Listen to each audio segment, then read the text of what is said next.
Hello everybody, welcome back to the Panel by Panel Comics YouTube channel with me, your host Jay. Today is my buy or sell video for the number one issues I pulled for the week of April 22nd, 2026.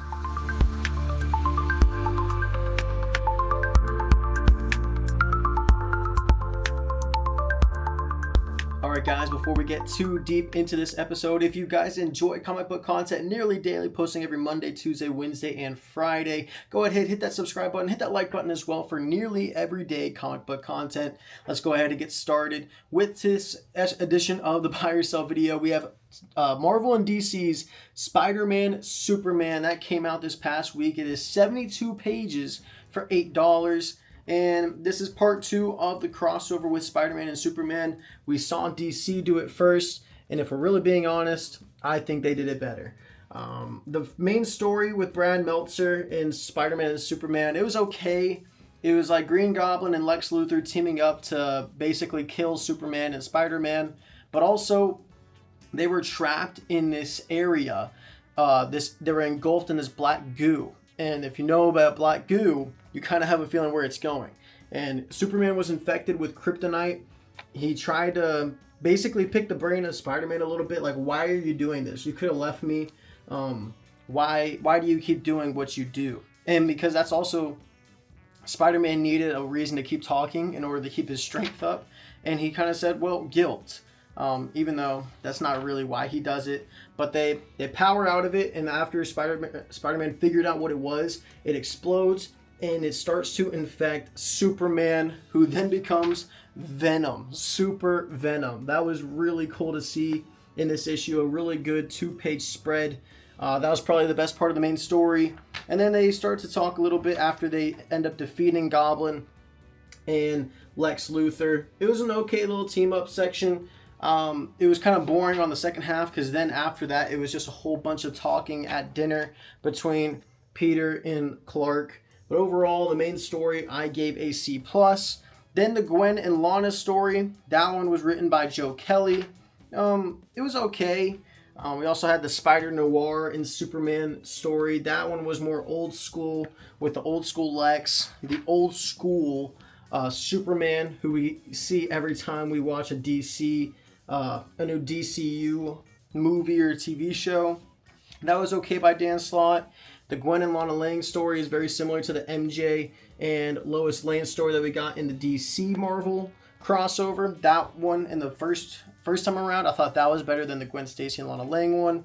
We also got a little story between Mysterio and kind of the Thing. It was really interesting. This didn't feel like really a Marvel DC crossover. It felt more just like a solo The Thing story. This was by Jeff Johns and I believe Gary Frank. It was okay. I did like the deep thoughts that Jeff Johns had with The Thing's mentality, and kind of, because the whole point of it is Mysterio gets in touch with the Red Lantern from the Saturn Queen. And this Red Lantern creates everybody to become angry. So obviously the Hulk, Superman, honestly a whole bunch, or not Superman, but other characters involved, help the Thing take out Mysterio and the Red Lantern after Superman literally just talks to the Hulk. And that was pretty cool. But outside of that story, I didn't like too much. And I'm going to be honest with you guys, the Hobgoblin and Steel story I could care less about. The Supergirl and Spider-Girl book, that or little story, that was good. But overall, this is not worth $8 to me. This is a sell. Unfortunately, not a good second part of the DC Marvel crossover event between Spider-Man and Superman. The first one was so much better. The DC one was a lot better than the Marvel side. Now moving on to the second book on my buy or sell, we have ASM issue number 27, part 9 of 9, the finale issue to the Death Spiral events. Now we see Peter Parker being overcome by Carnage, because in the recent issue of Death Spiral, Torment nearly kills both Carnage and Peter, gets them on the brink of death, and they have to bond together in order to survive. So we get a brief instance of Peter, or Spider Carnage, whatever you want to call it, Torment, over there in the corner trying to take out Peter. And it was an okay little story at the beginning. Didn't get too much, but the action was really well from Joe Kelly. And also Ed McGuinness. I thought the art really held up with the rest of the series so far. And then we also get Venom helping out and trying to get Peter to disbond with Carnage, because Carnage was in control for a majority of the time that they were bonded. Peter was kind of just sucked down due to Carnage stepping up. But what triggered Peter to get away is Eddie Brock absolutely plowing the face of Peter, which is kind of unfortunate, but also it allowed for Peter to come out from the Carnage symbiote on the inside and fully take over and regain control of his body. So that was really cool. And then Peter, Anti-Venom, everybody, they went to go face Torment, but who was there first? It was Venom, who slowly but surely kept ripping off parts of Torment. We didn't get an entire reveal. No clue who it actually is. At least I don't. If you recognize that face, please let me know. It kind of looks like Jigsaw, but I highly doubt that this is Jigsaw. That would make absolutely no sense. But then we see MJ get Torment by the throat, and he's like, "You're not going to kill me," basically talking about all this. I'll show him his heart and shove it down his throat, talking about Peter, how he'll help Peter, and then drops him off the edge, splat. Torment is dead, and Venom is also like, was that you or me? Was that MJ or Venom? Hard to tell, honestly. I don't know who it really was. I think it was a mixture of both, but we get the recollection of how this event ended. MJ and Peter slowly becoming together, or bonding closer. They both were able to hug their aunt and save them. We see Eddie is in the hospital. Flash Thompson and MJ kind of, I guess, still talk, maybe, who knows. But we do see Peter and MJ having a little conversation, and Peter's like, "Please tell me that you didn't mean to do that. Please tell me that you tried your best to save him. Tell me that you tried to," and MJ cuts him off. "Stop. The good guys won. Let's leave it at that," which I think is pretty fair. But then we get a hint at the end of maybe the cousin that we met back in ASM 26, the previous ASM issue. I believe it was part 7 of 9. Who the first cousin could potentially be, and maybe it's going to be a foe for Peter Parker going forward. ASM, to me, the whole Death Spiral event is a buy. I would highly recommend getting this Death Spiral in a trade, in an omnibus, whatever it is, whenever it comes out. Buy this event. It was so good. One of the best Spider-Man events in a long time. One of the best Marvel events in a very long time. Highly recommend that. Next, we go over to Image. I have a couple in a row. We have Capes. This is issue number 6. You're like, why are we talking about Capes? Well, it's the end of the first story arc. There wasn't a whole lot of great number 1s that came out this week, so I picked this up. And we start with the death of Chronodile after Meteor Master blasts through their face. Everybody looks onwards, and Chronodile is finally knocked away and killed, which is kind of crazy because it's a very strong character. I didn't think they were actually going to just kill her off or kill it off, but they did, and that's that. They're dead. But Meteor Master starts to cough, and I'm like, "Oh my gosh, what happened? No way he's dead. That was such a short-earned, I guess, happiness. He didn't last long." But then he pops right back up, and he's like, "You know, you guys are pretty, like, insignificant in the universe. I have a higher calling than just being the leader of Capes." And then he blasts off into space, and he's gone. So Meteor Master did his job, bonded, and now he's gone. So everybody's like, well, he's an asshole. And now they have to try to rebuild after a complete mess. And they have a funeral the next day.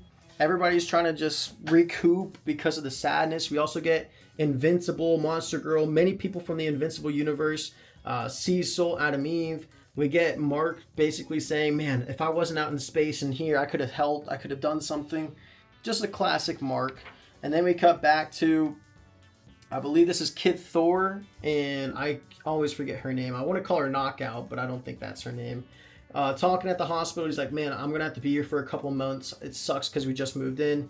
She's like, "You don't have to worry, I'm not going anywhere." And then Commander Capitalism talking to his immortal wife, but she's not awake, so she can't hear any of it. He basically expresses his love for her, and he's like, why can't I do this when you're awake? And then he looks outside. Lo and behold, Big Brain is there. And what the hell is he doing there? He's basically mentioning, I've been here the whole time. I've been watching from a distance. Y'all were pretty busy fighting Chronodile, so I just figured why not watch. And also he's like, simply put, you're not going to do a damn thing about it. I could use my powers to prevent you from moving or even speaking if I wanted to. And he's like, it was nice to see the softer side of you. I'm here to congratulate you. You've gotten what you've always wanted. You're the new leader of Capes now, but you can lie to yourself all day, but I know that you wanted to be that. And basically he's telling him that he's going to be his bitch. Kind of tough from Big Brain. Kind of cool to see him really go and just be the dominant person in this book. It looks like he's going to be the next villain going forward. Not going to show you that side of the page, but we see Bolt recollect with his family. And then he goes off to work. And we're going to see what the next section of Capes will be like. There will be a new writer on the title. It will be Sereno. So that'll be interesting. But Capes overall, that first little arc by Robert Kirkman, that's going to be a buy for me. But I'm really interested to see how the second arc is going to be with no Robert Kirkman writing it, a new writer on the title. We're still going to get the same artist and Mark Englert. Really looking forward to Capes issue number 7. That will definitely be on my buy or sell because it's a new story arc with a new writer. Looking forward to that, but Capes issue number 6 is definitely a buy. Next for me, we have Corpse Night. This is issue number 1, 32 pages, $4. This is a medieval horror book.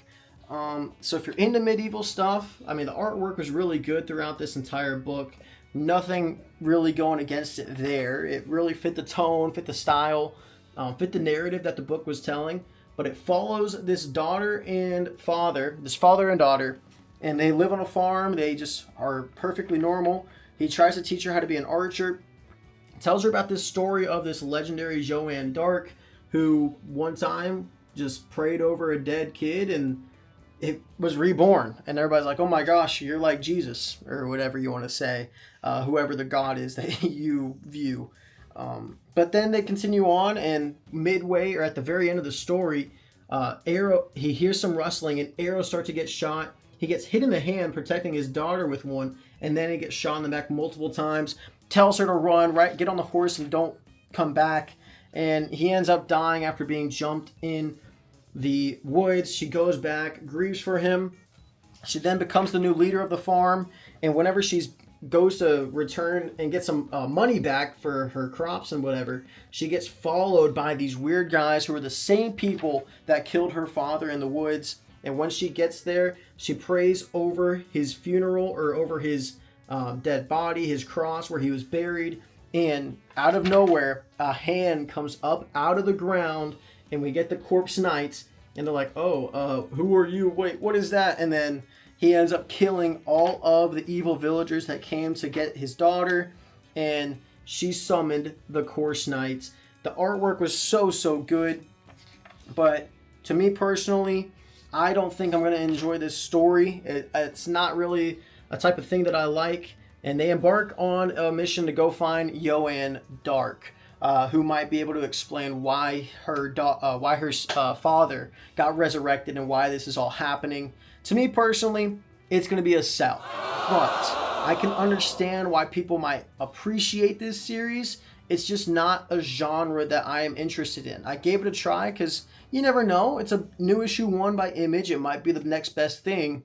But to me personally, I did not thoroughly enjoy it. I still gave it a solid 3.5. I just want to spend my money elsewhere. Next, we have a DC book. This is Green Lantern, issue number 34. 32 pages, $5 for this book. I saw it had really mixed reviews on League of Comic Geeks. I believe it was a 3.3. But we get 2 different stories. We get Kyle Rayner teaming up with Odyssey and trying to find out his life on Earth while he's tracking down these interdimensional species who broke out of the Oa prison. He meets Gridlock and they have a little battle. Gridlock makes these threats of, it took 11 Green Lanterns to kill me. But I think that was probably the part that took away from the story the most. That he was saying it took 11 Green Lanterns to kill me. It's, how do you think you're going to fare? And then Kyle Rayner basically hit him with a golf club, hit him with a sledgehammer, and that was it. I think that part of the story was a little annoying because it was so quick.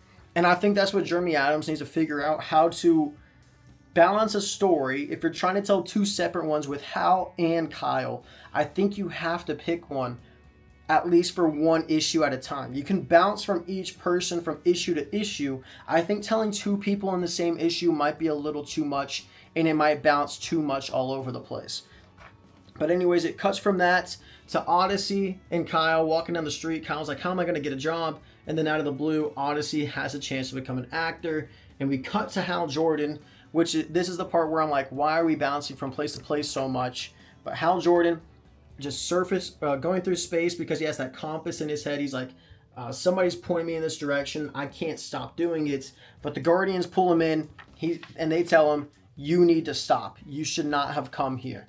And then back in LA, we get Kyle and Odyssey basically getting offered to, well, not Kyle, but Odyssey getting offered to be the lead role in this new movie from this weird guy who, it's his last chance in Hollywood. It's his last chance to make a film that will change the world.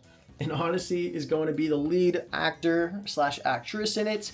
And Kyle is her personal bodyguard. Cutting back to Hal and the Guardians. Hal and the Guardians don't get along too much. The Guardians are a lot younger after their most recent resurrection, or whatever you want to call it. And they basically threaten him. Hey, if you don't stop doing this, the entire universe is going to end. You cannot continue on this quest. And Hal being Hal, he's like, yeah, no, I'm going to keep doing it because I can't just stop doing it because y'all tell me to. So he embarks on this, gets help from the people around him, and whenever he gets to a certain area and the Guardians are right on his tail, he gets yanked into this little corridor. Somebody's there to help him. I'm not going to show you guys who it is, but somebody really important is there to save him. I can't wait for you guys to find out. I highly recommend that you get Green Lantern. I still really enjoy it. Kyle is such a great Green Lantern. I think if they can learn the balance, I'm talking about Jeremy Adams, if he can learn the balance of writing a Hal Jordan and Kyle Rayner story in the same issue, that would be tremendous. But I personally think he should go Kyle Rayner issue, Hal Jordan issue, and so on and so forth. But still, it's a buy for me. Guys, you should definitely get on the Green Lantern hype train. But guys, let me know what was your favorite issue so far that you've read during this new comic book week. If you've made it this far, hit that like button, hit that subscribe button, and turn on that notification bell as well so you always get notified anytime I post. But guys, thank you so much. Hope you have a great rest of your day. And remember, keep reading those comics panel by panel.